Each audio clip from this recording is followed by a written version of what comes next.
So what we're gonna do is prepare for the asparagus right now. Right now during the holiday seasons, asparagus is pencil thin. Of course, everybody knows it grows during the springtime along, well, maybe you don't know, but it grows along the fence line in cattle fields unless they're producing it in a mass quantity in a farm.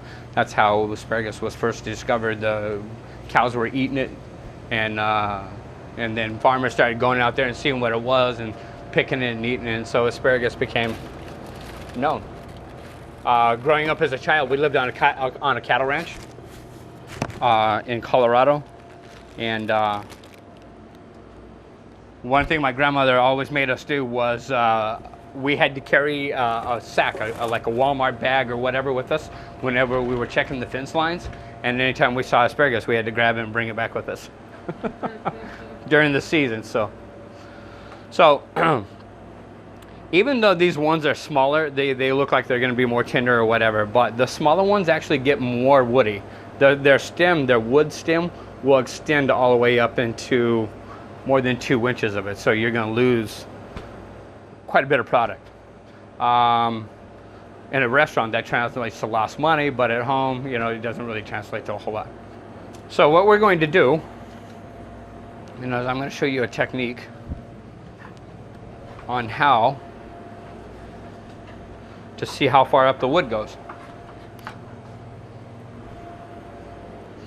Here's the one thing that you're always going to be able. Well, this one's actually really good. You can actually see how, like, when you're rolling a knife across it and you feel it go through, that's where you know. Okay. If you don't, you'll feel it. It'll be like sawing through. You know what I mean? You'll feel the wood grain. So basically, that's how far. Like, I'll start until I feel like you can feel it. So feel how that kind of tension feels, and then you'll see how when you hit the tender part, see how the tension. Now if you get up like here, that's still woody. That's still woody. That's not. Well, actually, that's a little bit, yeah. So you might even go up in either a quarter of an inch. Yep, see? Yeah. Yep. So that's what you're going to do, is you're going to be really feeling for that kind of, you're going to feel for that nice, easy glide. Thank you.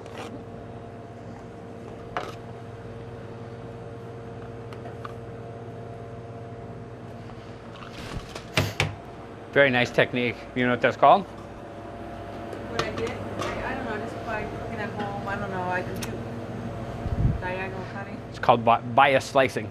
Bias slicing. Yeah, that's what it's called. It's just more for decoration.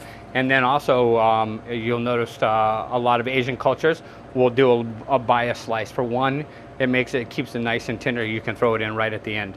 So that's when they do bias slicing, like the technique for a bias slice. So I'm going to just waste one.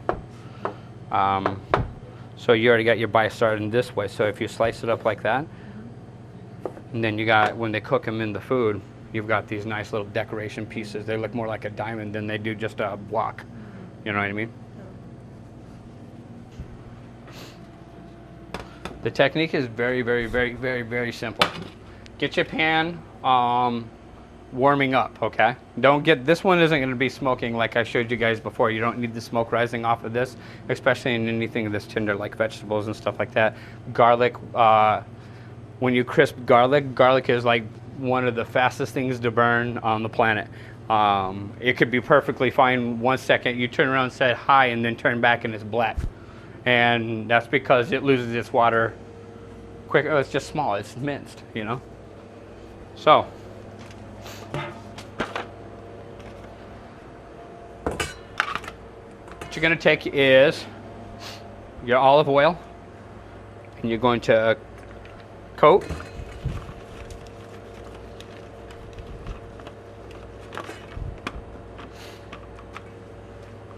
and then season. Now, asparagus has its own natural salt, so I wouldn't add a lot of salt. Asparagus and spinach and Brussels sprouts, you don't want to add a lot of salt to them, because as they reduce down and concentrate, their natural salts kick in. Okay, so this is just before it starts smoking, okay?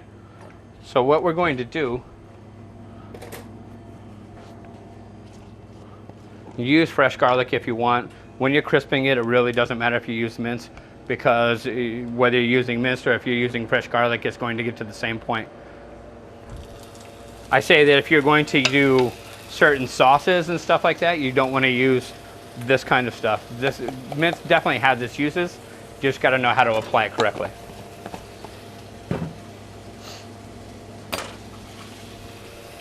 And so to keep it from burning, you want to just kind of take your pan, put your towel in your hand, and just kind of move it back and forth. And what that does is it causes a self-basting process, like you see the people doing with the spoon. They ladle it over stuff.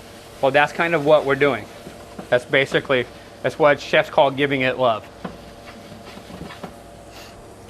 So you're going to hit for a really nice light brown caramelization, because you're going to throw it in the oven, so it'll go a little bit further. So that caramelization, you want just a touch, just when you start getting that first brown. And it literally takes, like you saw, a minute. Okay? So at that point,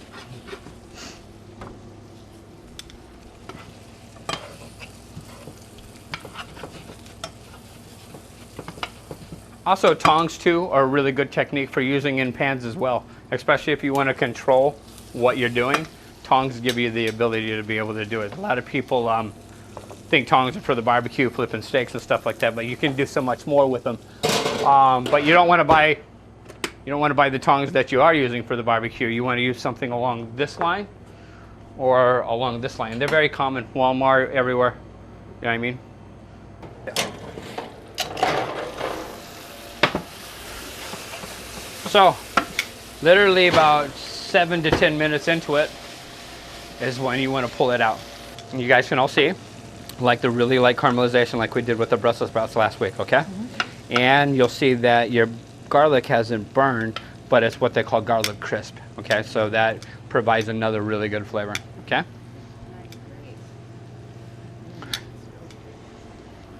And so you see the caramelized garlic and the caramelization on top of the asparagus.